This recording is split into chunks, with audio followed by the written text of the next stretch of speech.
Mother's Day is celebrated in the main in countries like Mexico and the United States.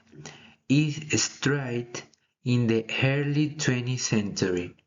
People give flowers, cards and gifts, and families in Spain time together. Some people are busy visiting their moms and having surprise.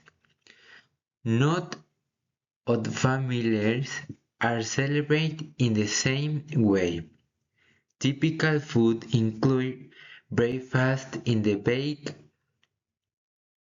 and cakes. Many families are cooking or going out. We celebrate this day because mothers are important. They take care of us. Some do not celebrate in the AB way. Are you celebrate Mother's Day?